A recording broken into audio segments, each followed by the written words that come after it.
This man grabbed the anchor. Then he looped the rope around his cousin's ankle. If he killed him, he would inherit the family's billion-dollar fortune. But at the critical moment, a coughing sound came from behind him. Who are you? It was his first time killing someone, so being nervous was only natural. But what he did not expect was that murder could be this easy. By God.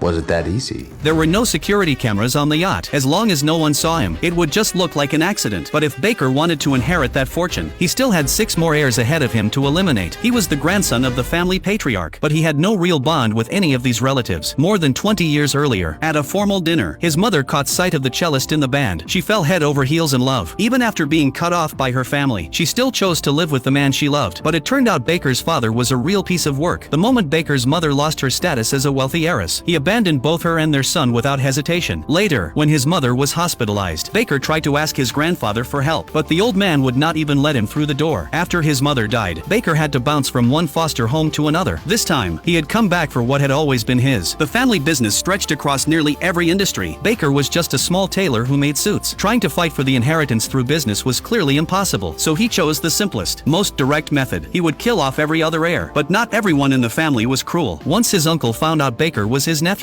he even kindly got him a job at the company. It was only the lowest level sales position, but through his uncle's connections, Baker was able to step into the family business for the first time. His next target was his cousin. Thanks to the family's wealth, the cousin had never had to worry about making a living. He picked up a camera and decided to become an artist. Using the family connection, Baker successfully worked his way into the man's circle. What he did not expect was that he and his cousin's wife got along surprisingly well. They were both from single-parent families, and they both loved Dickens's A Tale of Two Cities. Once they started talking, the cousin suddenly seemed like the outsider. But back to the point. Baker was never going to give up his inheritance just because he got along with someone. During dinner, he slipped into his cousin's darkroom. He dropped sulfur and potassium chloride into the developing solution. As soon as his cousin added the switched cleaning fluid, the chemicals would react and cause an explosion. And when the police arrived, they would probably find the wrong bottle under the sink by accident. Then everyone would assume it had been a freak accident. The plan was perfect, but Baker overlooked the time needed to set everything up. If someone stayed in the bathroom too long, people were bound to get suspicious. His cousin found the darkroom just when Baker's trap was about to be exposed. He acted on the spot. He pulled out some art portraits he had taken earlier. His cousin was delighted. He thought Baker admired his work, so he signed one and gave it to him. He had no idea this would be his last piece. As the dinner party ended, the guests all said their goodbyes and left. Baker was about to grab his coat and go, but then he thought about his cousin's wife, who had really taken a liking to him. So in the end, he left his coat behind. 10 minutes later, when the cousin came back to the darkroom to keep developing photos, he would trigger Baker's trap, and when the cousin's wife came to bring Baker his coat, she would just happen to avoid the explosion. Not only was she one step closer to the billion-dollar fortune, but Baker had also won her heart. Strictly speaking, though, the cousin and his wife were never actually married. They were only boyfriend and girlfriend, and by the time they were together, the cousin was already dead, so it did not really count as a moral violation either. Baker was ready to keep going, but after 2 heirs died in quick succession, the FBI had already taken notice. He was invited in for a little questioning. When they asked about the order of succession, Baker stayed completely calm. If he was really going to inherit that billion-dollar fortune, why would he still be working as a nobody at the company? In the end, the FBI investigation went nowhere, and as the only third-generation member of the family, Baker quickly became the only person his uncle could truly trust. He was promoted to department manager. He got his own private office. The poor kid from years ago had suddenly moved into the middle class. For a while, Baker was so busy he even forgot about revenge. Now all he had to do was outlive those old men, and he could still inherit the fortune through the line of succession. But then, one day, an unexpected visitor showed up at his office. It was Julia, his childhood sweetheart. They had grown up together. Even though his family had not been rich when he was young, his mother had always made sure he got the best education. He learned archery. He attended high society parties thrown by wealthy women, and Julia was a classmate he met at the archery club, so people would not look down on him. Baker had introduced himself by saying that someday he would inherit a huge fortune. Julia never forgot those words. Not long later, at a concert, during a blackout, she secretly kissed Baker. Unfortunately, after his mother died, Baker was sent to a foster home. After that, they never saw each other again. Then one afternoon, 10 years later, Julia recognized Baker in a suit shop. Their lives were now worlds apart. One was just a small tailor in a shop. The other was a rich married woman. It seemed like they would never cross paths again. But the last thing Julia said before leaving gave Baker new hope. Whatever happened to the Red Fellow family fortune? I'll inherit it.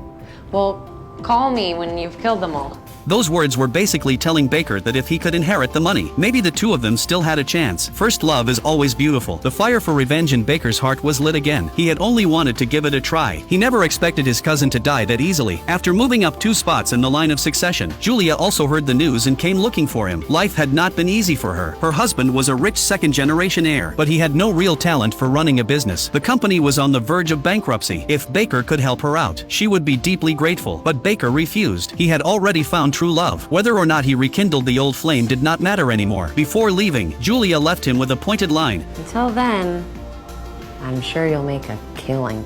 Those words reminded Baker of something important. The life he was living now came from the family. It was not something he had earned on his own. If the family ever decided they did not like him anymore, they would kick him out without hesitation. Only by putting the wealth in his own hands could he truly feel secure. Baker set his next target on his uncle. The man was a rock star, and not the kind with a good reputation. Baker disguised himself as a journalist and said he wanted to do a feature interview. While his uncle was not paying attention, he quietly slipped something into the drink on the table. After that, all he had to do was finish the interview as planned, and he would walk away clean. Sure enough, the uncle noticed nothing unusual. He instinctively picked up the drink and downed it in one go. In just a few minutes, he would die of a sudden heart attack. Everything was going too smoothly, and in the end, the uncle really did die. What Baker did not expect, though, was that Julia would come looking for him again. Her husband had gone bankrupt. For the sake of the rest of her life, she needed to find a better option. And Baker, who was about to inherit a billion-dollar fortune, was the perfect catch. Just as the atmosphere was getting more and more intimate, there was an untimely knock at the door. Baker quickly hid Julia on the balcony. The visitor was his girlfriend, Lena. The two of them had agreed to cook together in the kitchen, but if Julia were found, even if nothing had happened, it would still cause a huge misunderstanding. Do you want to go out to eat?